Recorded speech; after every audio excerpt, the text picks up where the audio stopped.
and welcome back to She's a Hottie podcast, where we chew and chat. Ashley live. When you had a long day, no time to play. Wanna get back and relax and see what I gotta say. Go Ashley, yeah, she's a hottie. Yeah. You in the place to be. Peep the vibe with my guests as we talk and eat. Go Ashley, yeah, she's a hottie. Yeah. Now she's a hottie is the place where we voice our opinion and still feel safe. Ain't no fake tea, we push it right here. I'm just trying to be a millionaire. We gon' chew, we gon' chat, we gon' learn how about that. We gon' learn how to be wealthy, eating good and healthy with Ashley. Go. She's a hottie.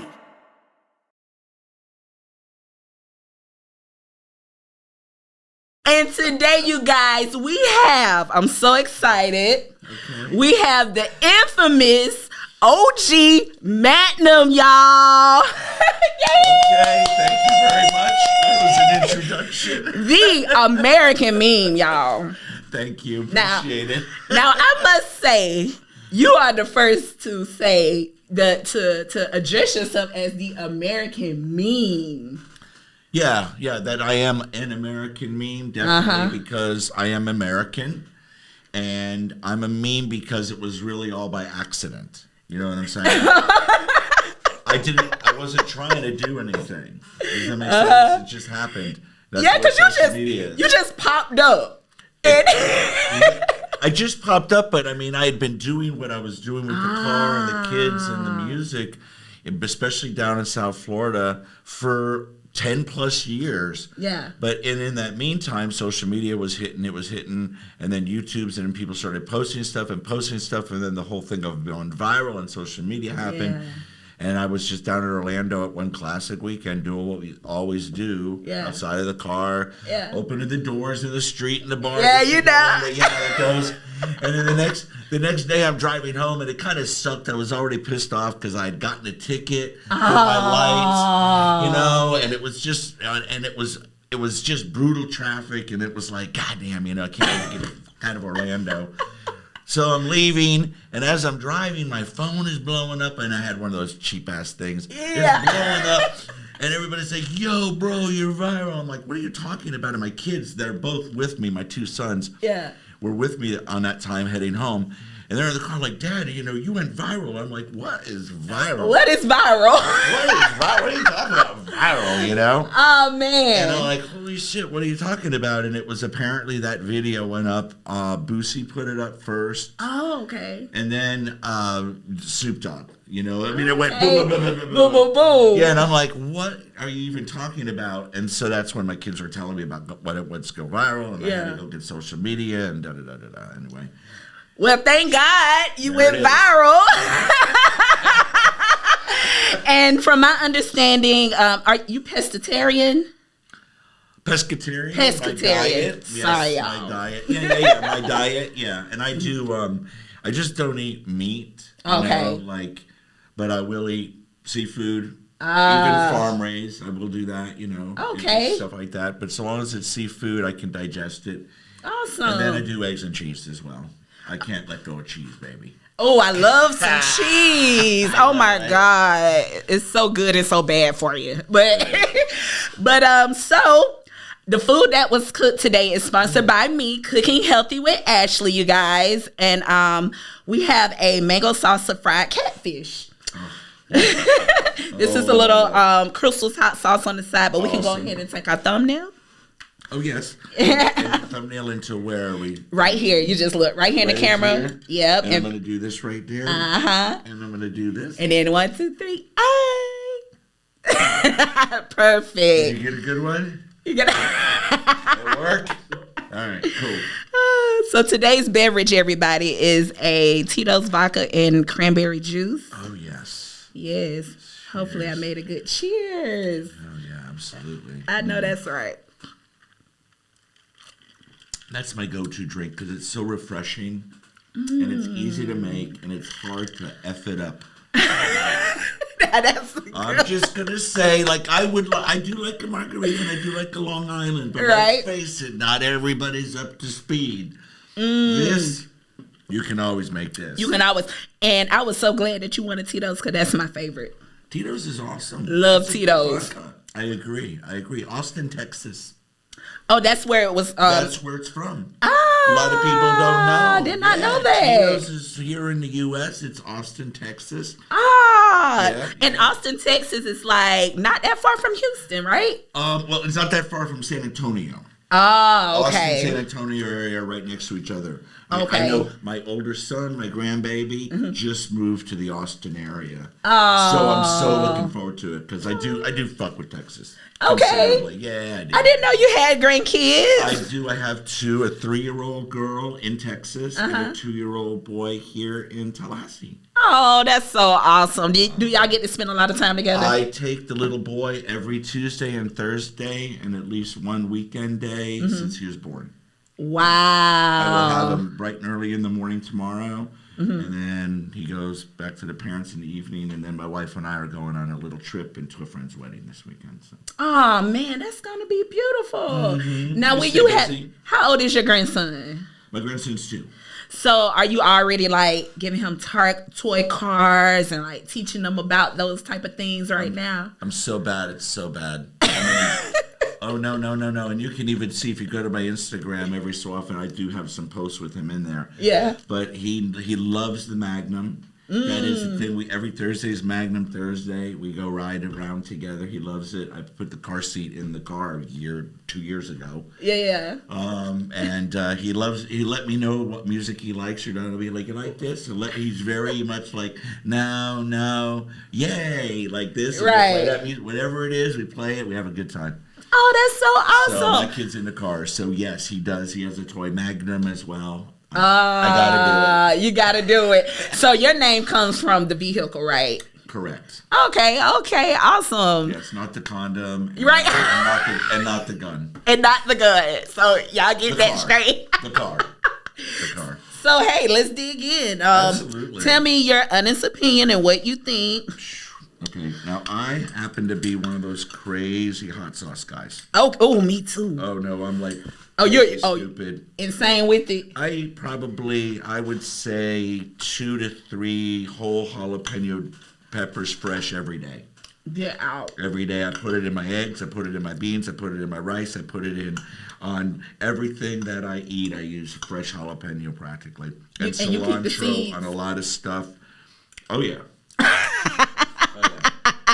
You was like, oh yeah, I wouldn't have it any other way. I don't know why I have such a desire for it, but I just love it. And like sriracha.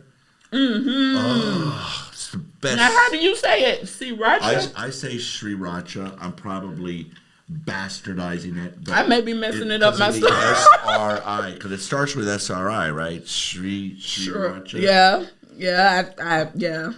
But awesome sauce. I ain't gonna lie, I don't never pay attention to that. It's such a great story. Netflix has a documentary on it, and it's really great because, first of all, it has never spent a single penny on advertising. So it's an unbelievable marketing story. Instead, what he did, the owner, was that he did not ever trademark or copyright the logo or anything. So anybody can make any merch you want, and you can sell keychains, T-shirts. You can do all that you want. To have the sriracha stuff all over it, and he doesn't care because every time that you see, I mean, how do you free advertising? Look around and go, "Well, that makes some fucking sense." It makes a lot. I never spent a penny on advertising, and having all this free marketing out there all the time because it's a great sauce. It's a great product, but I love that story. Wow, great story. Yeah. Wow, I make a protein bowl that I like to put sriracha on. That is so delicious, but it has meat in it, so. Well, I just eat it with shrimp. Yeah, exactly. Oh my God, girl. Oh man. These are some pieces of catfish, man. I'm sorry, I gotta get in here. Oh, get in there, please. Please, that's what we want. I want you to eat and drink and have a great time. Holy crap. Listen, Oh my heavens, y'all. If there was a award for the responses, you just won it. God. Well. If there was a award, you really just won it. Well.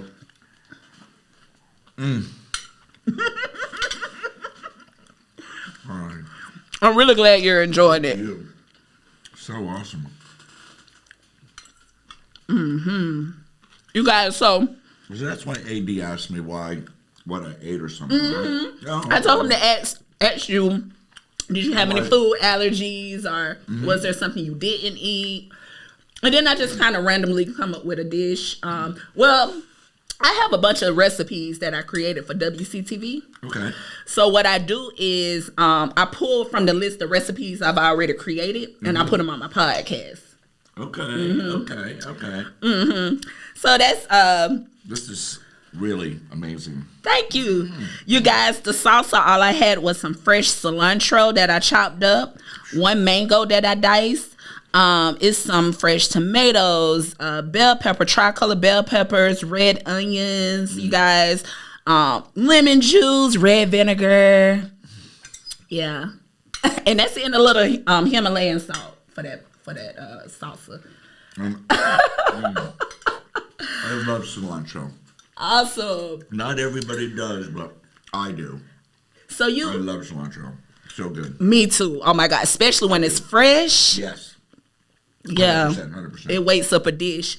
So are you from Tallahassee? Are you from? Well, do you have I'm good. Hold on. I'll just go like this and everybody will go, I'm good.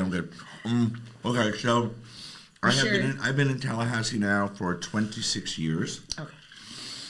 Which is the longest I've ever lived anywhere in my life. I turned 65 next month. Yes, for that.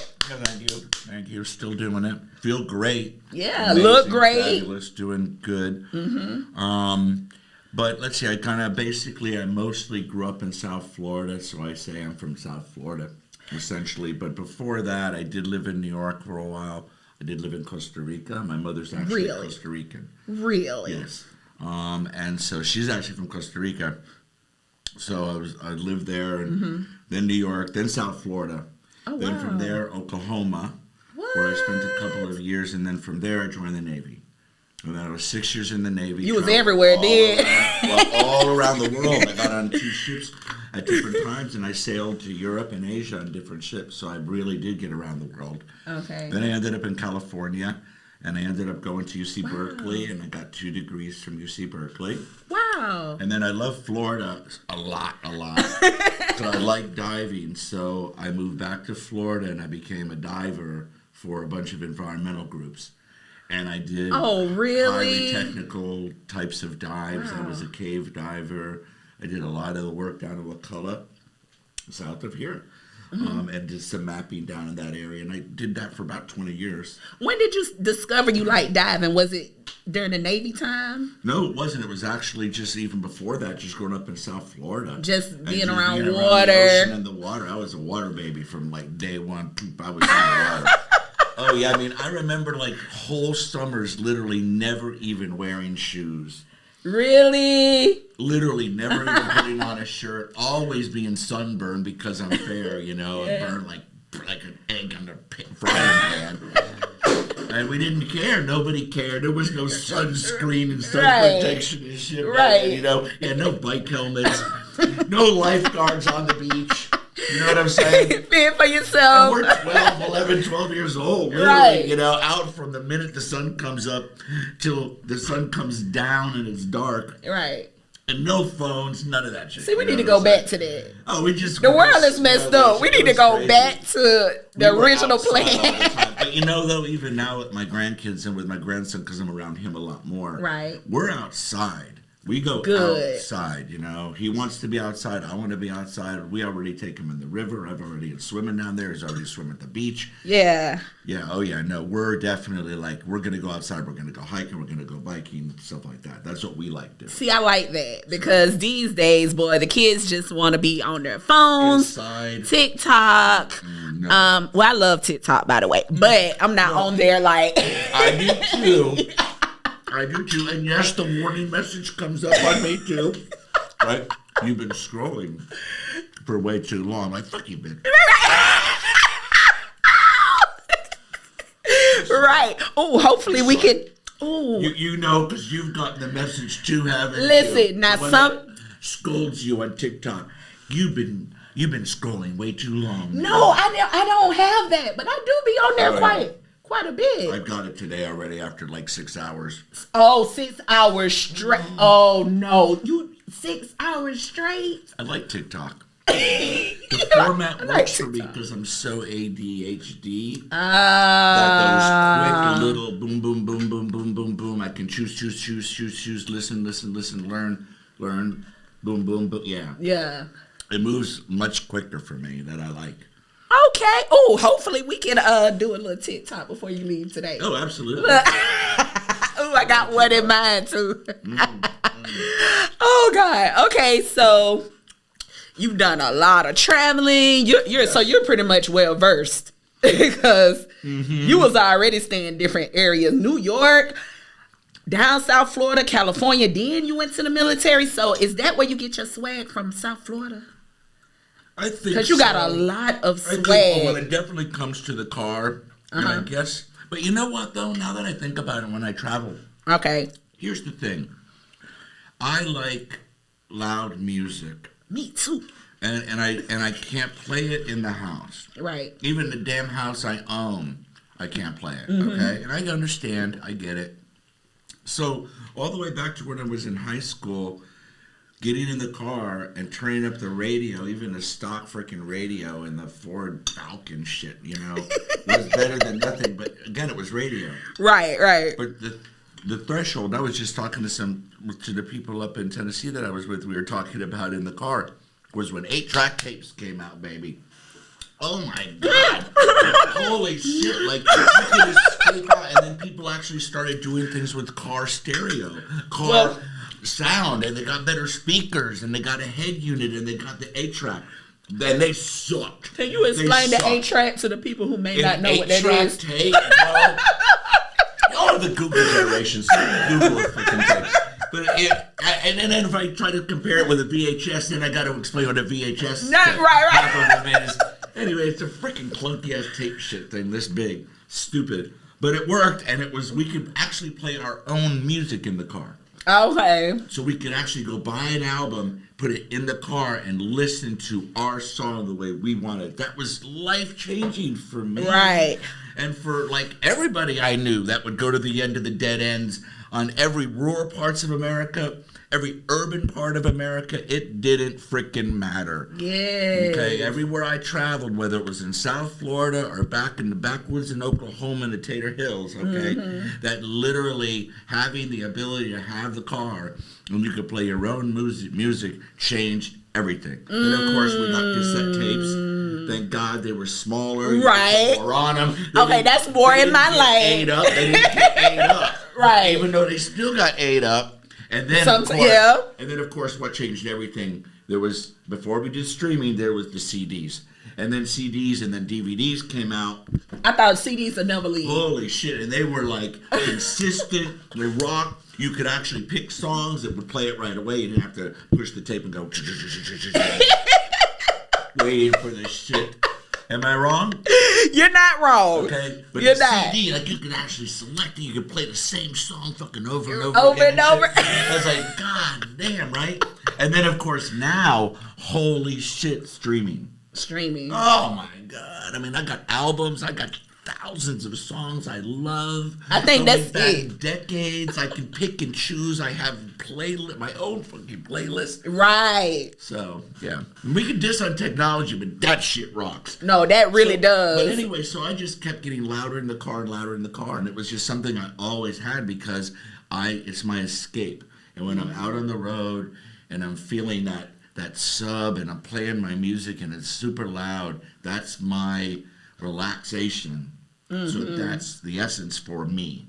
Then everything else just came out of that. I don't know. He said the rest came after that. I guess people like seeing somebody playing loud music. No, yeah, because I think that's just the culture. And I think to see you doing it and doing it flawlessly, I think especially the culture really gravitated to you because it was like, oh, snap. Well, he got rhythm. Oh, and he know about cars. Oh, and, all of that. So that's pretty dope. Excuse me one second. Mikey, do you mind give me a napkin or something? Yeah, me too, Thank you please. so much. Me too, please. Thanks.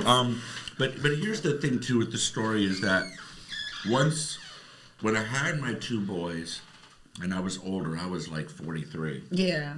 And they loved cars. They fell in love with cars. East Coast Riders, King of the Streets, East Coast Riders, VHS tape is what they just loved that. They were like, God, what?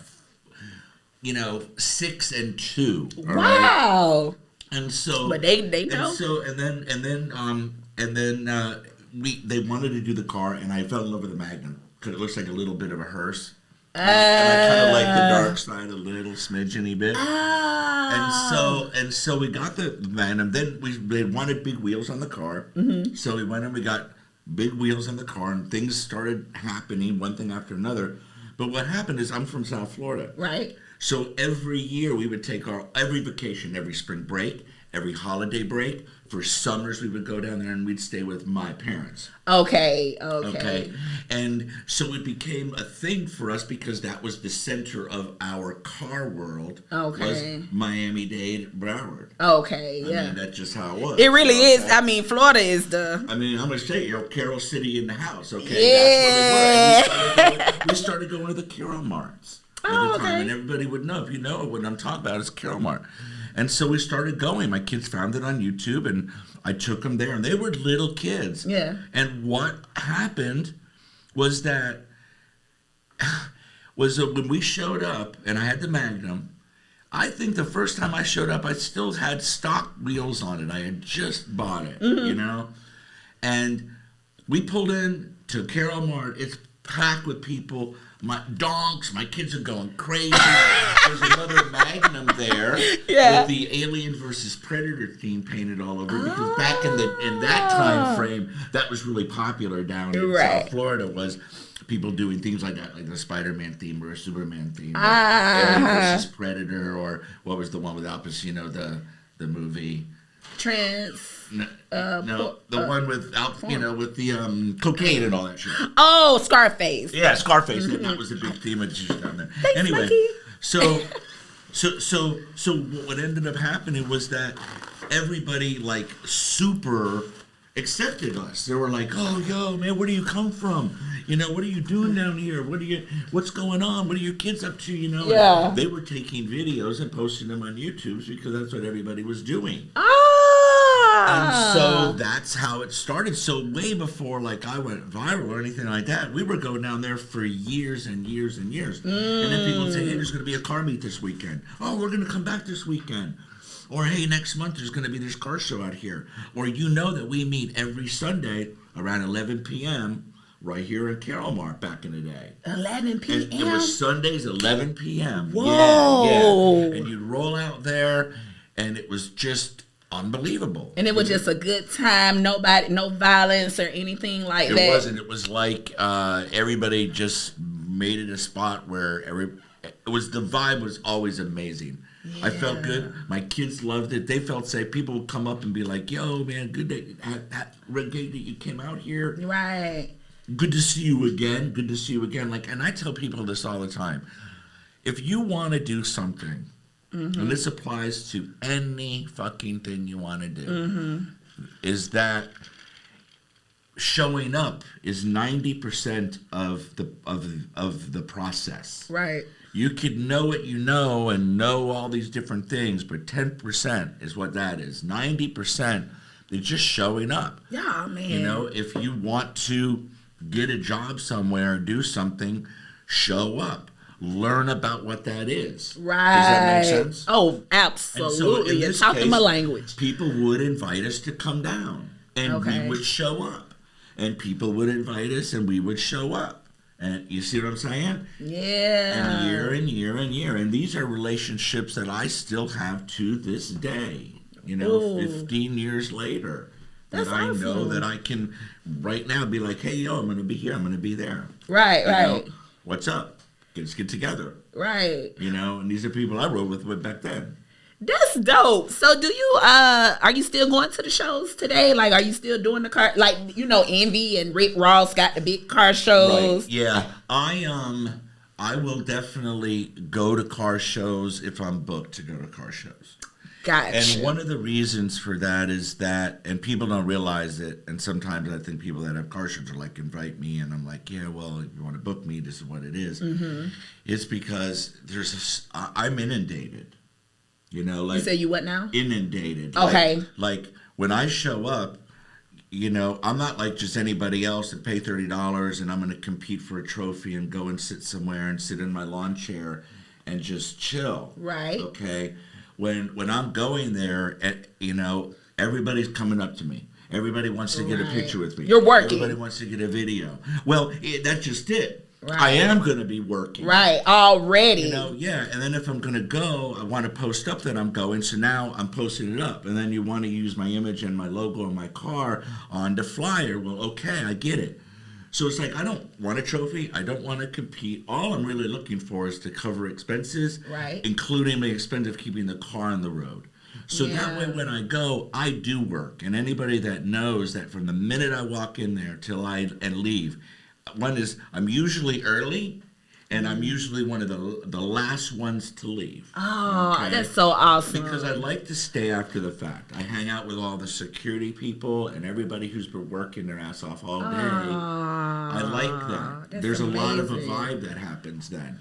And I come early, I can introduce myself and get to know the DJ and stuff. So I'm not like one of those people that rolls in like I'm the king of the freaking show. Like I'm going. 5 minutes. And I'm there for 20 minutes and I leave or some shit. Right. And it's okay. And if you have that level and I get it. But man, I love this. Yeah. But when I do it, it still has all of that added to it. Mm-hmm. And I have to make it so that I'm like going down there and I'm going, okay, this is...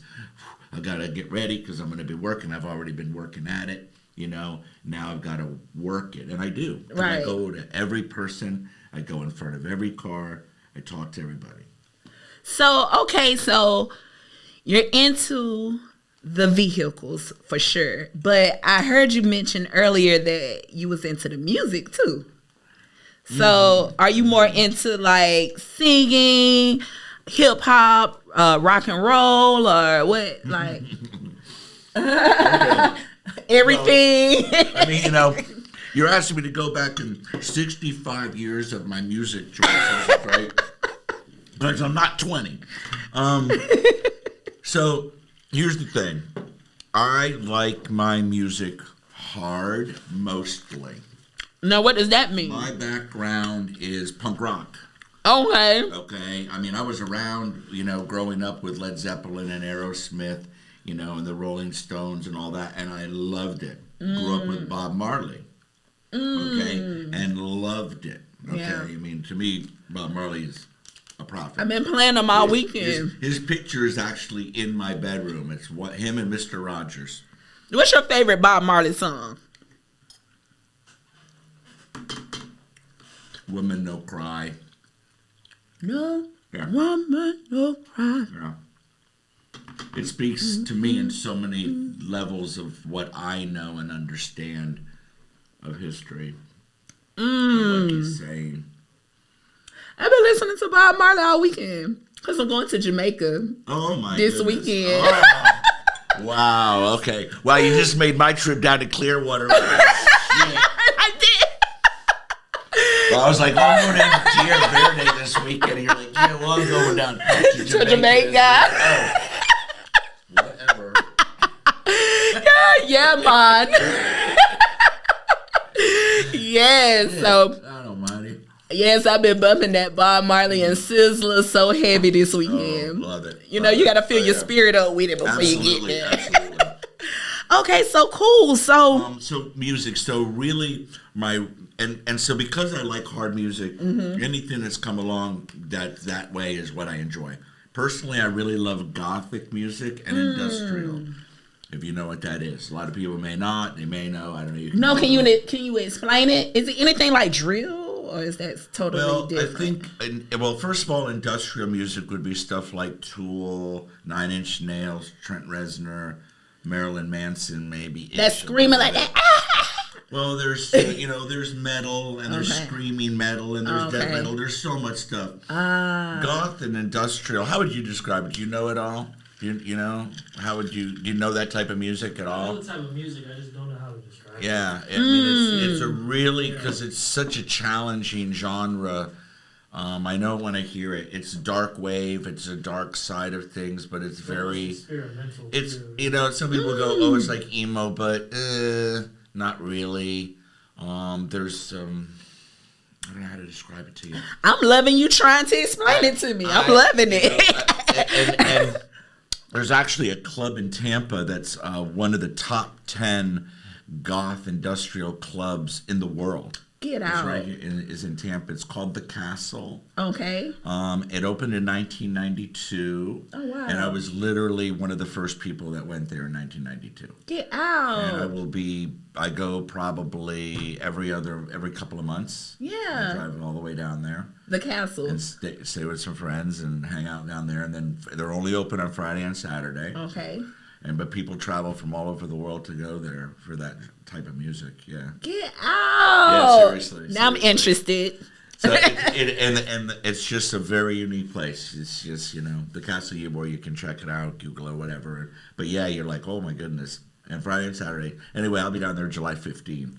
Is it next to Ybor City? It's in Ybor City. Oh, okay. So the main drag of Ybor City, it's about 2 blocks off of 7th. Okay. Yeah. Like I think literally a block or 2 blocks off of 7th. Oh, I have to check that out. That sounds amazing. Beautiful place too. It's just a gorgeous club inside. You're walking around going, holy shit, like this is beautiful. Like, damn, this is a castle. Right. Yeah. So, okay, so can you tell me about your experience when you went viral, the moment you went viral, and what happened? Like, I know you were saying earlier that I don't know if this was on camera or off camera, but you were saying that you didn't even know what a viral was. Then you noticed you was going viral, and then people started happening, shutting you out. Like, so part of the music genres that I do love, rap is obviously one of them because it's hard. Now, there's not all rap is hard. I'm not a big R&B dude. I'm not a big R&B rap dude. I'm not. I get it, and it's fine, and it's beautiful, and artists. It's just not your thing. They're always asking me, what do you think of this song? And I'm like, deep down, I'm like, that sucks. To me.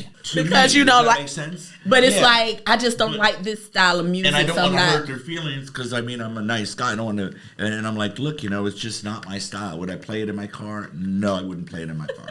Because it's not what I vibe to. Right. I like stuff that is relatable to me and relevant to me. Just like anyone. Those are the secret 2 R's for anybody in entertainment. Right. No matter what you do, it has to meet those 2 criteria. One and or both. Right. Minimum, right? Right, because I'm not listening to something that I don't like to listen to.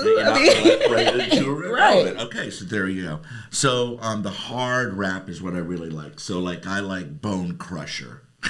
Oh, I ain't never scared. Okay, yeah, never scared. Never scared. Exactly. Okay. Oh, I love Pastor Troy. And see, once I tell people, okay, go listen to these 2 artists or 3 old plies and stuff, go listen to this, and then you will know where I'm at. Right. They're like, oh, that's so basic stuff. I'm like, so what? I don't give a shit. I dance.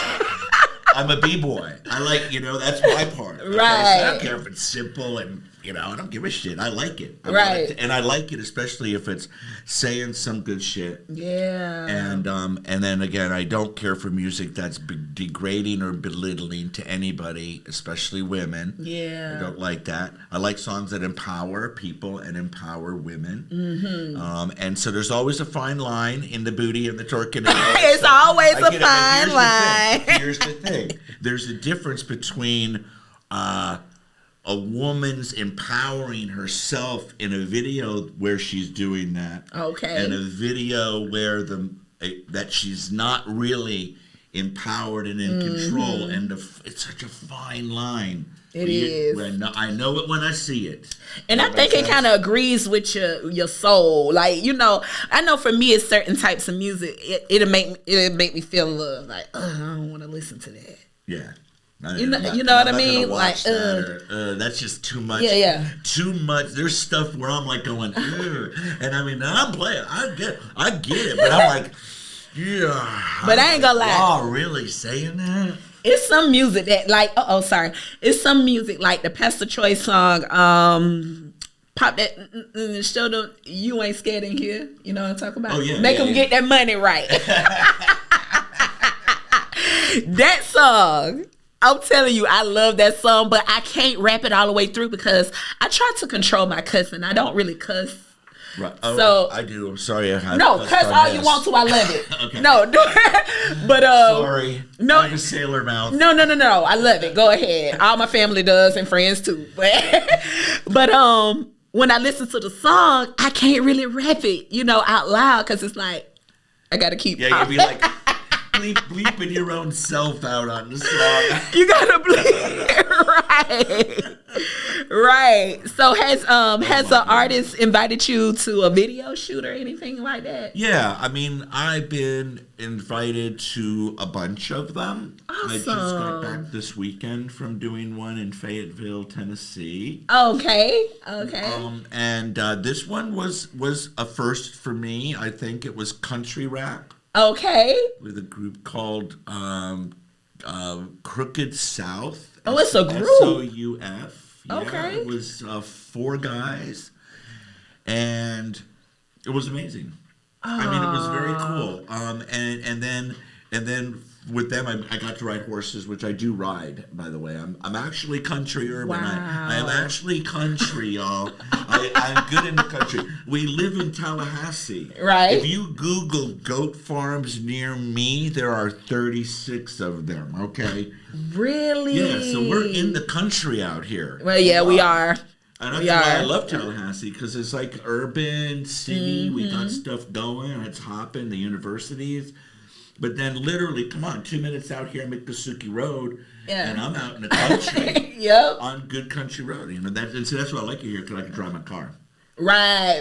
And play my music, and I just disappear in a country road for 2 hours. And you just turn it up all the way loud and go out there and just drive. You have it thumping, boom. Yeah, I love it. Do you have that speaker? What's the name of that speaker that you can hear it like it's like you're inside, but it's outside? Yeah, mine is a 4th order bandpass. Okay. So it's a box in a box. Okay. And what that means is that a subwoofer has to have back pressure in order for it to build that pressure to give you that sub sound. Okay, so it needs back pressure. So it has to have something right away when it's going back and forth that is blocking it a certain way to give it that sound. Yeah. If you have no back pressure on it, it'll just blow the sub out. So what mine is, because I can open up the boot of my Magnum. You have one. Is I have a box in a box, which means I have one sub box inside of another box that gives its back pressure. Okay. So awesome. I can now open up my boot, and you can still hear the subs, and I don't damage them. And actually, that comes from the hip-hop tradition back in the early 80s when people were going out onto the street to do music. Up in like New York especially, right? Uh-huh. So the DJs had to, and the people spinning this stuff and all that, right? They had to figure out a way, how do we get the sub sound that's become so dominant in hip-hop, right? Right. How do we get that portable?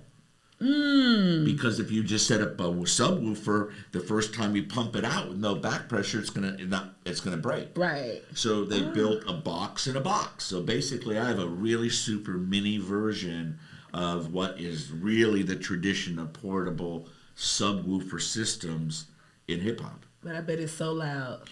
It is rather loud. It is good. I'm proud of it. Audio Addictions here in Tallahassee did the work. Who was it again? Audio Addictions. Oh, okay. Right there, Southside, Okay. Tallahassee. And they've done the work from day freaking one. And for sound, because, I've been through 3 builds. People wanted to know how many builds. I've been through 3 builds in the same car, all Audio Addiction. Yeah. And, they're in business. They support me.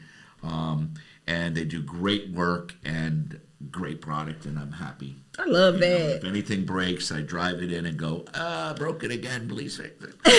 And they go ahead and... No, that's my job. Everybody says I think I work on my car. I don't work on my car. I'm the pilot. Right. My job is to fly the jet off the carrier, do the mission, come back, land on the carrier, don't break anything, and then turn it in and take it. Yeah, I'm having a problem with everything here. Please I know fix that's it. right. I'm the same way. I still with my same people. Exactly. And Mackenzie's Auto is my guys here in town for my car mechanics and stuff. So. Oh, okay. Yeah. Yep. And then Real Deal on Southside from Wheels and Rims. Oh yeah. So Real Deal Everything local. I just use them for my rims on my Jeep Wrangler. Yeah, Alex down there. Yep. I've known him probably 15 plus years. I love him. I knew him when he was down in Orlando at Rim Time, then Jacksonville at Rim Time, then his area manager of Rim Time. I kept begging and pleading, please come to Tallahassee, please come to Tallahassee, please. And he did, and he opened up his own shop. In fact, he stayed at my house, and we found that location together driving around. Get out of here. That's some history right there. I'm telling you, here's a spot for you. I'm telling you, this is the spot. Southside, right there on Monroe. You don't even have to advertise, bro. You'll be gold. And nobody's doing the shit you do in Tallahassee, please. Right. And he did. He's been here now, what? God almighty, has it been 4 or 5 years? Really? It's been since before COVID. Wow, time flies. I'm going to have him on the show. He said he would do it. He's fabulous. So I'm definitely going to have him come on the show. Guy, very motivated, and he's worked so hard in getting here. And like all these guys have. I mean, like Mackenzie's is over hundreds of years of service. Right. You know what I'm saying? It's like, okay, that's a lot of experience. I think I can go with you. And then Audio Addictions, their cumulative experience is at least 50, 60 years. Now they started at stereo sales as installers, and then they opened up Audio Addictions, and we were like literally almost, I remember being like one of the first groups to come in to the shop. I had a minivan at the time, and I was like, I'm going to get a Magnum, and we're going to do music. And I'm sure they're sitting there going, right, all right, yo. Yeah, this dude with his 2 kids coming in with the minivan, right? Right. And my kids looking at the cars and taking videos and all that there. And I kept coming in, nah, man, I'm going to buy a Magnum. Yeah. Except for that when I did drive in with that Magnum that day. And I said, yo, how's a black RT can we do it now? I think they were all like, whoa, shit, like, bro's like, for real. He really did it. He really is going to come in here and do the music. Ain't nothing like that feeling when you showing off like. And it was you said I couldn't do it. Like, let me real, show though, you. Like I knew already. The plan was in motion. I was just, getting things ready. Right. I knew it was going down. So they doubted me only briefly. Right. That. Are you into like the speed, like the Hellcats and what's the other one? Scat Pack. Well, yeah, Scat Packs, and Hellcats, and all that kind of stuff. Are you into that? Well, let's put it this way. First of all, of course, I love speed. That's first of all. But I love it in other people's cars. You see what I'm saying? So even though I do have that Hemi, and like yesterday coming back from Fayetteville to Tallahassee on that nightmare ride, Father's Day Sunday, shoot me. Every father in the fucking South was out in Alabama driving on 65 and 231 yesterday. Every father. Swear to God, not that Sunday. any place I leave on Sunday morning, and I always have a beautiful drive home because everybody's at church and nobody's on the fucking road. Right. So when I tour, it's usually doing work on Friday and Saturday, always coming home Sunday. Okay. Piece of cake. Man, yesterday sucked. Yeah, it did. It was terrible.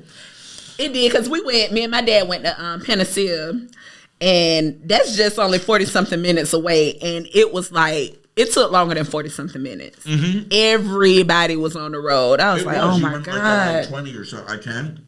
Well, it's the road that takes you through Wakulla. So it's like South Monroe. Is it South? Mm-hmm. South Adams all the way down. Right. So you can't go straight no more. Okay. So, okay. So the next thing we're about to do is a game called On the Subject, Off the Subject. I ask you 5 questions, and you just give us your answers so that we can kind of like get to know more about you. Are you ready? An icebreaker. An icebreaker. I am. So, if you were given $1 million tax-free money, what would you do with it?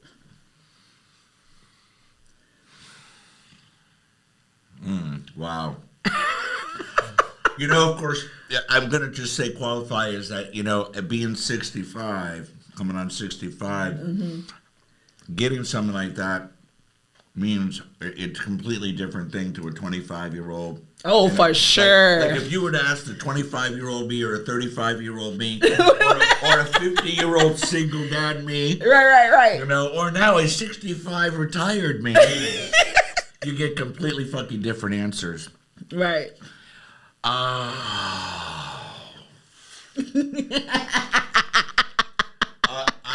the deep breath. No. I'll tell you what I would do. Okay. I would have to take half of it and give it to my wife. Oh man. Flat out. You're a good husband. And that way I can count on her to take care of both of us later.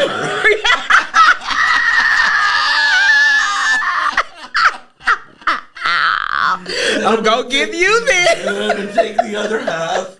And because I am that dude, I mean, ultimately one of my bucket list things, and I've attempted on several occasions, and I'm still attempting it, is God darn it, I want to get to orbit. I want to get to the space station. I want to go orbit the moon at the most. I want to go to space. I want to go in a rocket. Absolutely number one main thing in my life. I've done a lot of different things, but I want to be on SpaceX. I want to go up on the Axiom. I want a spot. No, have you I've come very close a couple of times, including Inspiration 4, where darn it, I could have won that raffle, Really? And I didn't. Somebody else got it, unfortunately. My time is coming, My time is coming. So I would try to do what I could to get myself up to speed. I would be leasing some time on fighter jet. Okay. I would be doing some things like that to get myself into more of the running. I've applied to a show called Who Wants to Be an Astronaut. Really? That is really a goal. Maybe coming in the next year or so to the U.S. It's already ran in England, and I have applied to it, and I have been interviewed. Wow. I put in my hat. Like I said, I really, seriously, so the other half of that, I would be looking at ways in which to say, okay, how can I get to space? Because it's just one of those weird things. That's so awesome. Remember, I was a diver for 20 plus years. Technical, deep, cave, mixed gas, everything. So, mixed gas is where you're, rather than breathing the air, you mix different gases so that you don't have problems on diving, and you can get better advantage from those gases on diving and breathing into your body without getting into all the physiologies and physics. Jeez. Are you still doing that? I retired active diving in 2002, a year after I had my second son. Okay. It was time. Okay. And I just said, I'm going to be a dad. And I woke up one day and walked away from 25 years of doing that. A kid to do that, right? Yeah, the second one especially. Yeah, the first one, I was trying to make it all work. Right. And first off, the risk factor, was very high. It was dangerous to do. But I also wanted to spend time with Yeah. I love being a dad. I loved being a dad. I love being a dad now, and now I love being a grandpa. Oh, that's so And so awesome. that to me is absolutely number one. People measure wealth in a variety of different ways. I do not measure wealth by money. I don't have a lot. I turned down all the ads and commercials. Yeah. I didn't want to commercialize myself. So if you notice, I don't do any ads or commercials, or I'm not taking any money for that at all. And that's really the only way you make money on social media. Yeah, they're making like $500,000 a month, and some people talking about making all that, they ain't. And some They're people not. are making all that, and they're not telling you. Keep it in mind. If you're talking it, you ain't doing it, and if you're doing it, you usually ain't talking it. But for me, I measure wealth by time. oh, ooh, that's what another guest Time said. is wealth. Time is, well, I say time is money, but time you cannot get back. It's the only thing you're given an amount, and you spend it all the time, but you can't ever get it back. So you have to be really careful in how you spend your time Yes, and making sure that it's very valuable. for sure. Yeah. Oh man, that was a good turn. So when you were saying that you wanted to go to space or whatever, have you seen the new truck that you can use in outer space? What? It has these big old, like the tires are like way up to the hood. You haven't seen it? No.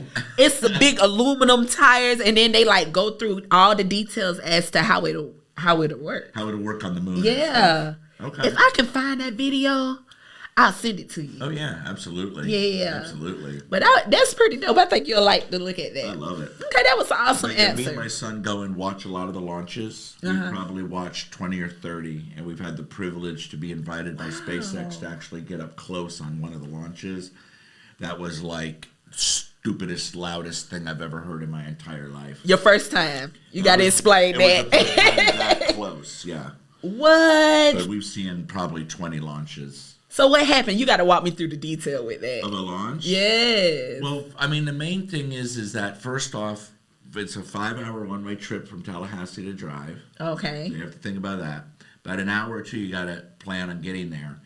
And there's no guarantee that they're going to launch because they can scrub up to, literally set. We've actually watched them count down and say ignition, lift off, and it went boop and just sat there. Yeah.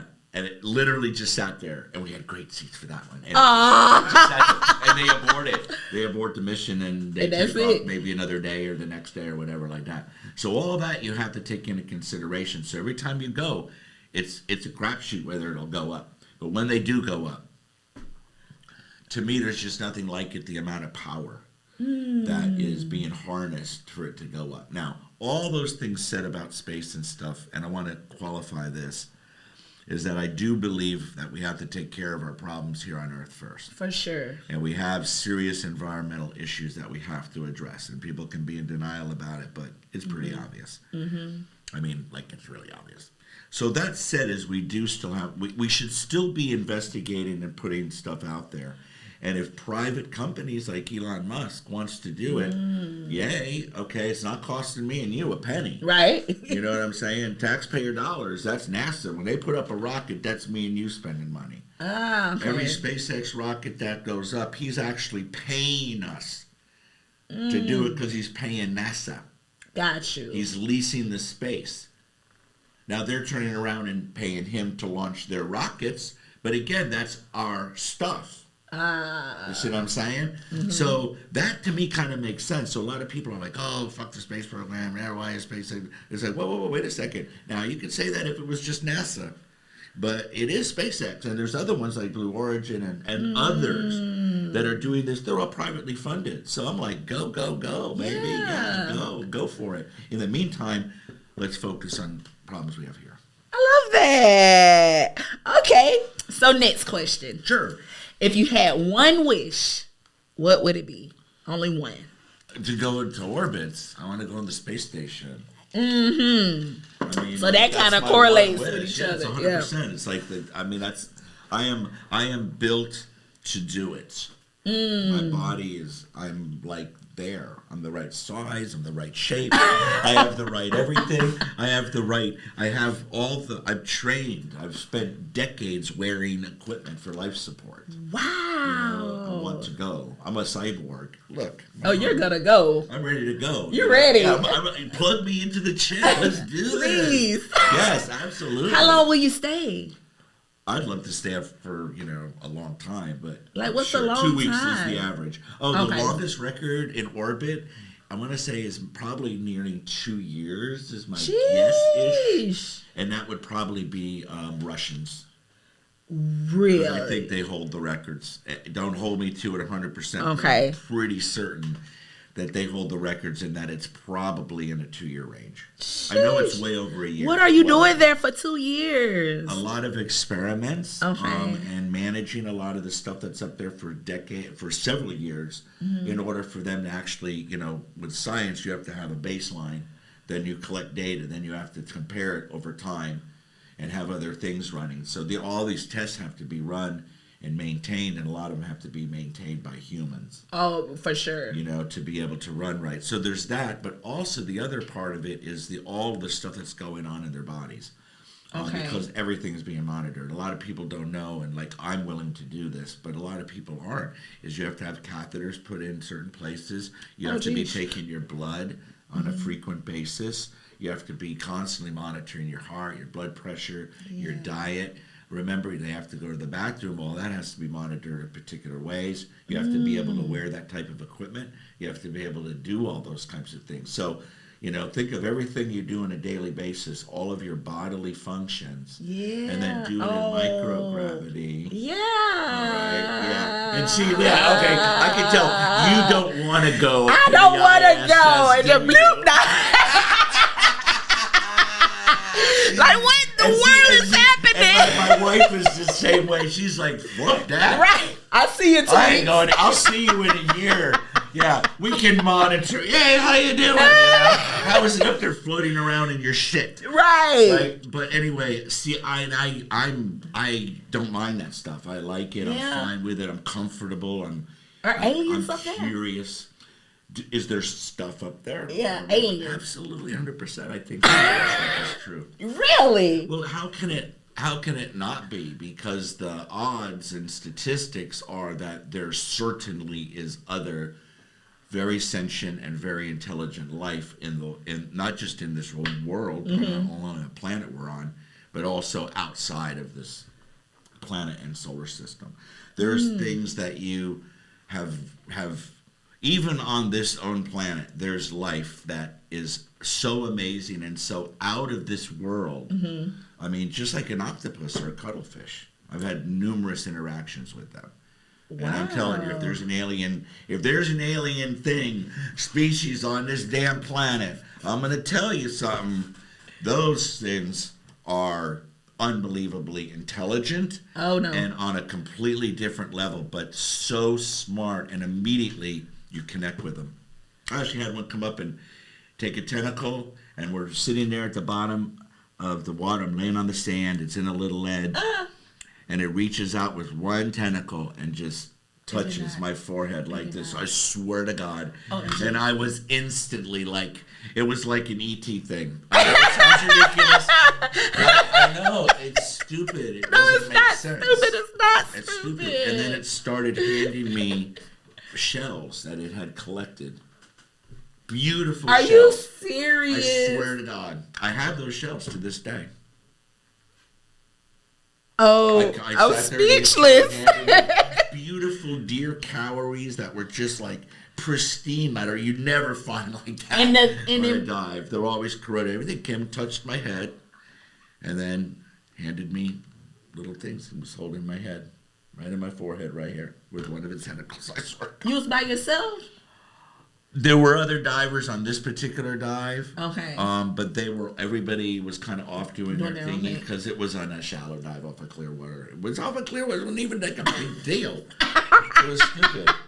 But I had gone off kind of by myself, and I would say almost every experience I've ever had in nature that was unique and memorable were almost all by myself. That's how it's including supposed the to be. cave diving too, which I did do alone sometimes, much to my wife's horror. That's how it's supposed to be. Okay, that was These are good. long answers. No, I love it. I love it. So my next question would be, money. If you could have all the money in the world or all the power in the world, which one would you choose? Well, that's a tough one because money, unfortunately, is power. It is. So I'm going to throw this out there just for fun.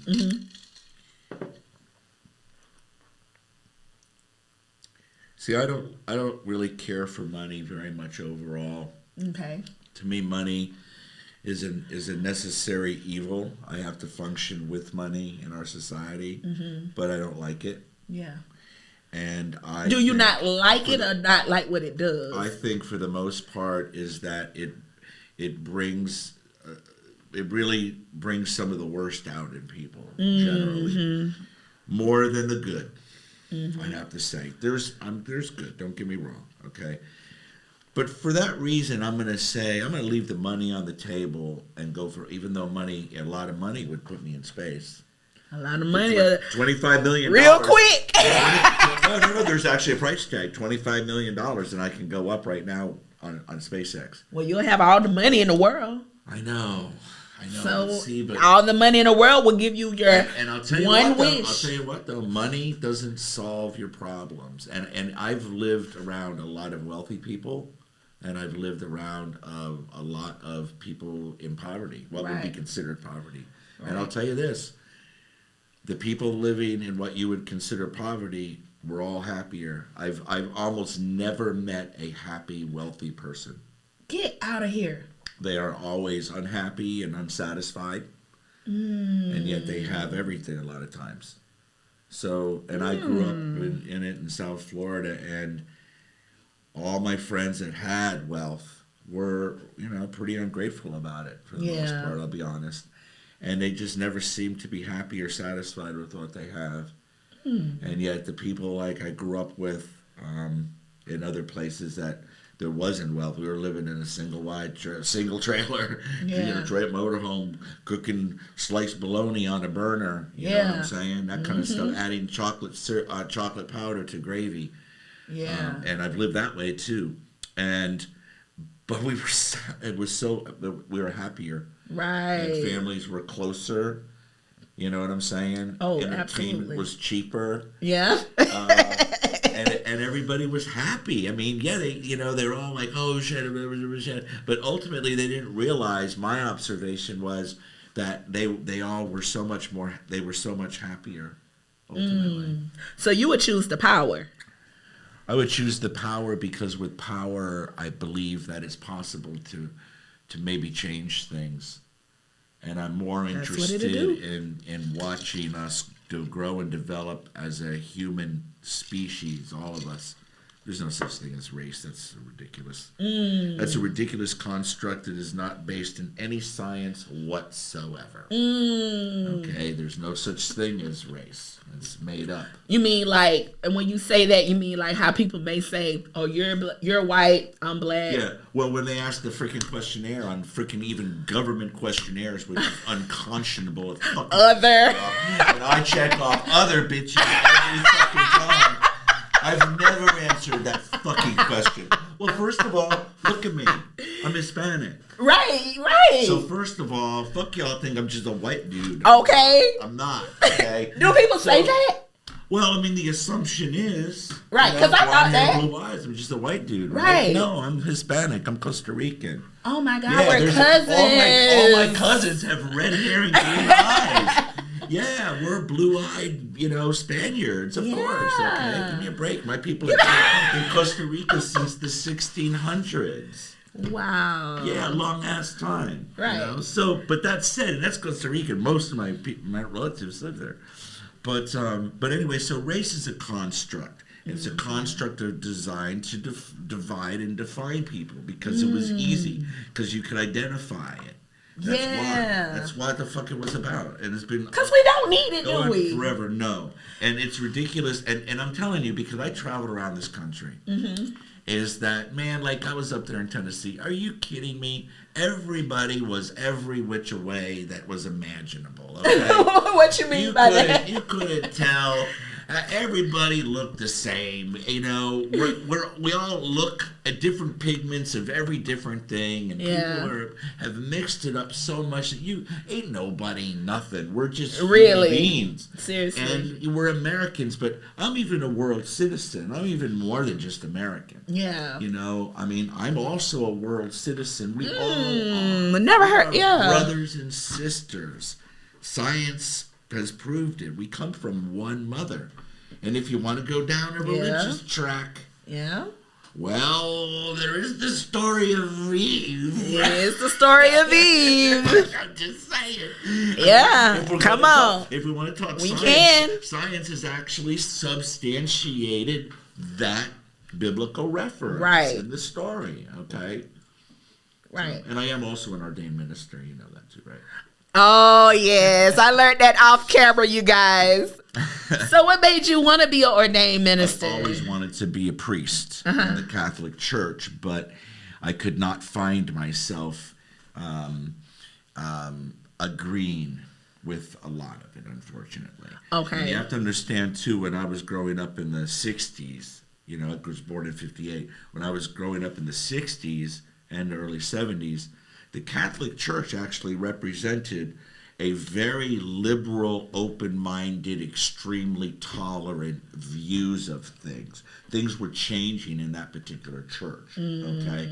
And they had, like, guitar mass and, you know, hippies and you could wear different things and it was okay and, you know, things were accepted. I had my hair down to here in the 70s. Oh, my God. I would love to see that. And I actually went to seminary for a couple of years in high school. I went to Catholic K through 12, and I loved it, the ritual and helping people. And I wanted to be in the Dominican order, which is or a Franciscan order, which is an order that is one that you would take a vow of poverty. Okay. And you work with people, but I couldn't proselytize to people. Okay. I respect people's faith. Okay. And so as I grew and developed and left that, and started embracing and understanding other religions, and that I had traveled around the world with the Navy and experienced firsthand every imaginable different types of faiths and religions and spiritualities, I concluded that they all really have the same basic principle,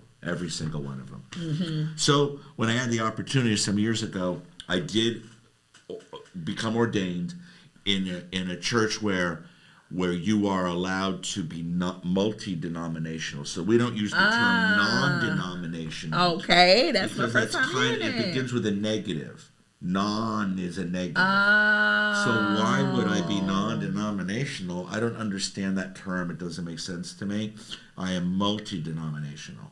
So in other words, if you brought me and I was going to officiate your wedding, I start interviewing you. Or what religion do you hold? Do you have any religion? You know, how do you want to write your vows? The basis of all of them are identical. You're just uniting two people that love each other and are willing to want to make that commitment, in my mind, spiritually. You can go down and do the legal shit with anybody at any time. But there's the spiritual connection. Okay. And so that was the basis of it. And if you're Muslim, we'll do Islam. I'm fine with that. If it's Jewish, that's fine. If it's Christian, okay, what type of Christian? You know, what type of, obviously, Orthodox Jew would not bring me in, but a secular Jew would. You know what I'm saying? Let's just say, for example, say for Muslim, you know, and those types of religions also, they don't have the same way that a lot of churches have priests and bishops and all this. Those religions don't have the same hierarchies. You know, a rabbi is a rabbi, but there's no bishop. Okay. You know? You don't have that type of structure. So who's the person? Islam has an imam, but you don't have. It's it's kind of a different thing. They're a little bit more individual. So did you take a religion class, or did you I've taken spiritual and religion classes my whole life, starting from when I was in high school and in seminary, and then throughout the time that I was at Berkeley, getting my 2 degrees. History and computer science, but history, I actually studied Latin American and African American history back in 1980. It was a OMG. long time ago.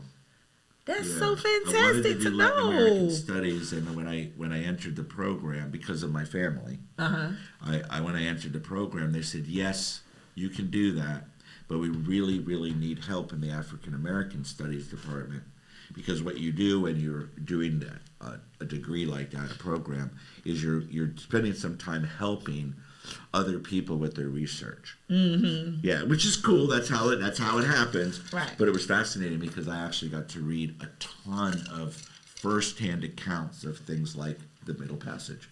Okay. Okay, and other excerpts, but actually like reading the writing, the real shit. Yeah, and actually going into, they have a library at Berkeley, the Bancroft Library, which is, and you go back to the stacks, but you have to wear gloves, you have to put your name on a list, and this is way back. I don't even know if you can do it today, but this is back in the 80s. Okay. And wear gloves and get permission. You had to be on a special list that you were approved to do this research, and they would literally pull out these diaries, and you would sit. You couldn't check it out, no check it out. And you sat at this space and you would review it and then take the notes. Okay. And and keep track of everything and microfiche things for records so that they can be documented and stuff. But anyway, so that's kind of how I started, like, even back then going, what the fuck, like, I didn't learn this shit in history. Like, Right. Oh, yeah, for and then sure. that's when it really started opening my mind. And then since then, of course, because it's goddamn Berkeley,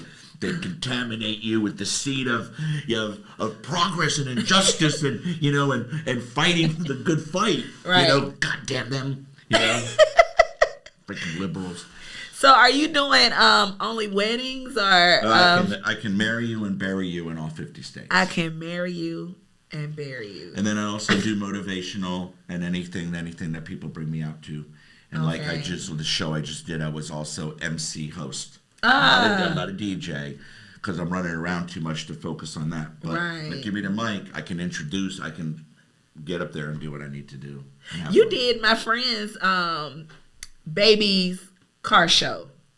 Do you know Nisha Sims? Yes, I do. Yeah, that's my really good friend. Okay. Her hair salon. So I have a hair salon too, and it's in the same plaza.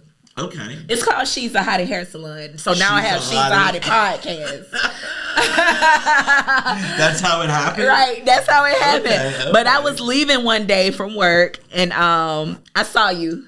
I saw you getting out to do the event. So what all did you do that day? Did you like host or? Probably. Oh, That's what I okay. do as a host. I never judge because it takes too much time. Okay.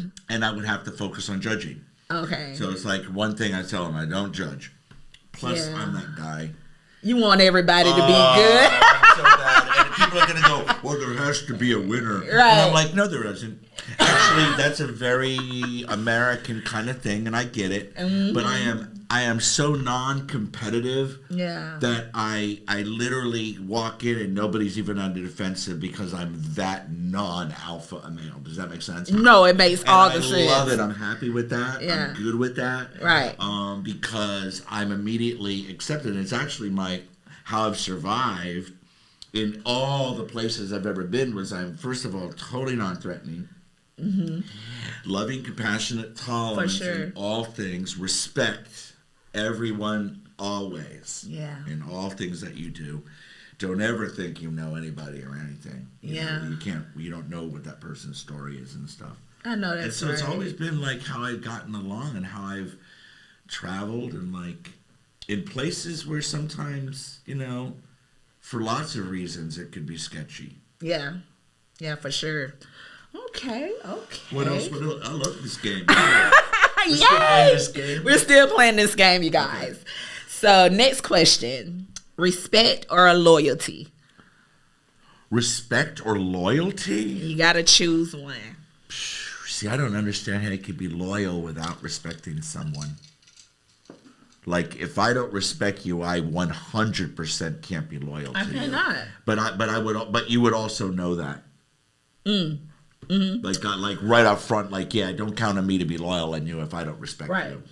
So it seems like I'm coming around to respect is the most important thing. Mm-hmm. Because if you respect me, you'll be loyal. Mm-hmm. And I don't want your loyalty if you don't respect me. I know that's right. So that's where I'm at. That was a good one. Respect's very, very, very important. Yeah, way more than loyalty. Because loyalty can also be blind loyalty. Or you're loyal to me because I'm paying you. Or you're loyal to me. What level are you loyal? What level? Respect is irregardless. You're going to respect. You're always going to be loyal if you respect me. I would say respect. You wouldn't let somebody say shit about me. Right. Behind my back. Right. Because you respect me. Right. Yeah. I would say the same thing. That's where I'm at. Yeah. Definitely. Okay. And last but not least of the game, what would you say your measure of success would be? Like, what is your... Oh, that's easy, actually.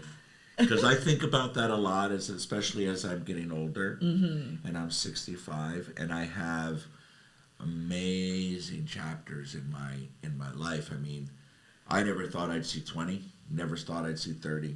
Never thought I'd see 40. Never thought I'd see 50. Never thought I'd see freaking 60. Now I'm looking and going, fuck, I might see 70. Like, goddamn. Okay, no, seriously, because I lived a hard life and not drug hard, you know what I'm saying? Yeah. But party hard, hard. I got 2 DUIs. I've been in jail a couple of times. Right. You know, life been lifing. A lot of weed. I live life. I'm married on my 3rd wife. You know, I'm still great friends with wife 1 and wife 2. Good. In fact, wife 2 is doing wife 3's hair this Friday. Oh, wow. Wedding down there and stuff. So no. So, you know, amazing life in chapters. I mean, literally, if I died tomorrow, I would be like, oh, I'm happy. I'd be like, fuck, man, that was killer. Yeah. Like, so the way I measure success is not by money. I will emphasize that immediately. Yeah. Okay, and I've said earlier, money, Yeah. And if you're trying to do whatever you're doing for the money, you will fail. Yeah. If you are doing it because of the passion, then the money will come. Yeah. And talking to a guy today, this weekend, I've done it many times. I want to be a rapper. I'm going to make that money. Yeah. I'm going to make that money. I want to go viral like you. I'm going to make that money. And I'm like, well, it ain't going to happen for you. It's not. Oh, I'm real like that. Yeah, They're like, you know what? I'm like, you don't have the passion, first of all. You know, what you should be saying is, I fucking love my music. Yeah. I love my music. What do you think of my music? What do you think of me? I should never even hear you say not one time, I want to make money. For sure. I mean, that's kind of a given, first of all. Right. And second of all, when you voice and say certain things out to the world, and words are very powerful, you almost jinx yourself in that fashion, because the spirits, everybody knows that your real goal is the money and not the music. So even all the spirits are working, not really helping you along the process, because, well, why should they? You're just trying to get some money. And it's kind of like how you went viral. You wasn't trying to go viral. God, no. Are you kidding me? I was like, no, shit, no, I don't want I don't want it. No, go away. Stop. I'm going to report this video. You better stop it. I know, I'm reporting this shit right away. Inappropriate for minors. Oh, God. Oh, my God. I can't take it. Oh, that answer was so awesome. So anyway, I measure success by experiences. Everything, any money I've ever had, any little penny here and there has always gone towards, oh shit, if we can pay for this launch, I don't give a fuck if it's $1,000. We get to sit 3 miles from a rocket. Right. And I get to take my kids. Aww. See what I'm saying? All right. So my thing was experiences and living life. Yeah. Let's go on a sailboat. Let's go do this weekend. Let's go swim in the springs. When was the last time we went down? Let's go out. Let's go horseback riding. Let's go walking in the woods. Let's enjoy this life that we have. Let's get out as much as we can. Let's experience it. So I would have to say that I am incredibly successful by my gauge. Yeah. Not because I have incredible experiences. Like I said, I could literally close my book tomorrow, and it's this freaking thick of incredible shit. I'm sure. And it's not even over, and it keeps working, and it keeps going. And it crazy. just keeps going. And it keeps going. It keeps going. It's like, holy shit, like, God almighty. Like, I feel like I'm just riding this incredible ride. I'm lucky. Oh, that's so beautiful. Lucky, though, in a sense, though, luck is skill and timing. Skill and timing. When people say I'm lucky, it's like, oh, I mean, winning the lottery, that's fucking lucky. Yeah. But there is some timing to that. No skill. Depending on what it is. But there may be some timing. But luck is skill and timing, and any combination thereof. So you keep working. That's the skill part, and then you keep putting yourself out there. Timing. Right. Oh, I love that. So briefly, I want to let everybody know that I have a $25 gift card to Home Goods, you guys. Oh, Home Goods. Yes, that I will be giving away. You will have to use code. I think you call yourself the American Meme. I am an American meme, not the. Not the, but There are others, and they use it. There's actually a Netflix special called American Memes. I think that should be the code. But I am an American meme. I'm one of many, but that's how I consider myself. I don't like influencer. Yeah. Yeah, and I don't like content creator. I hate that worse than any You don't like content creator? Here's why. I'm not. And fully respect to the hard-working people on social media who are fucking out there working to create content for everybody. Yeah. Okay? And God bless them. That's why I can't say I'm a content creator, because I don't really create content. You just record yourself. No, other people. Record me at things and doing stuff. Like, look at the Instagrams I put up today. Right. Every one of those, one was a promotion for a thing I'm doing. Okay. I will promote the things I'm personally involved in. Right. If you shoot a video with me and I'm in your freaking video, it's part of my story. It gets on my social media. God. If you're an artist and you want me to just promote you, but I don't even know who the fuck you are and I'm not on your video, why would I promote you? Right. I don't care how big a check it is. It doesn't matter. I've turned down big checks and said, I don't know who you are. That's incredibly mind-blowing to me. Why would you even ask me to promote you? And then the second is, but you're not even inviting me and booking me to your thing. You're not getting me on your song. You're not putting me in your video. Yeah. Why don't you just ask me, hey, I want to get you in my video, in which case I'm going to promote the shit out of you. Why? Because I'm in your fucking video. Yep. And just absolutely. Maybe the video and it's done. And it's done and it's over with. And we can move on. It doesn't make any sense to me sometimes. It doesn't. Oh, man. So do you like that? Would you like that as the code, or should I do a different name? What? Because I want the people to have a code. A code for this? Mm-hmm. To get the gift card. Okay, we're just going to tell them the code? Yeah. What you think? Do you think American Meme, or you think we should do something else? Well, because it's a code, it's got to be small, right? It could be small. Yeah, so just, how about OG Magnum? OG Magnum. How about that? How about that? Because that's the obvious. They wouldn't even guess that one. Let's overcomplicate it. While we're at it. Okay, you guys. So to get this $25 gift card, you have to like, share, and subscribe. And then once you do that, just inbox me or email me that you done that, and then you'll enter into the raffle to be able to get a $25 Home Goods card. And you have to use the code OG Magnum. OG Magnum. Period. So is there anything that you want to promote, let the people know that you got going on, something that to be expected?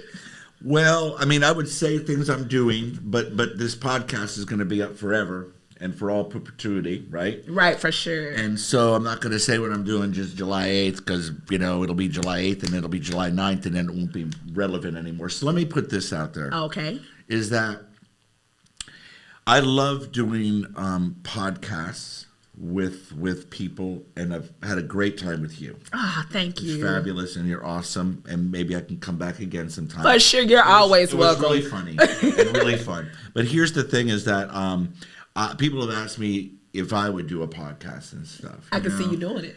No, and here's why. And actually, this room was set up for me. Really? Oh my God.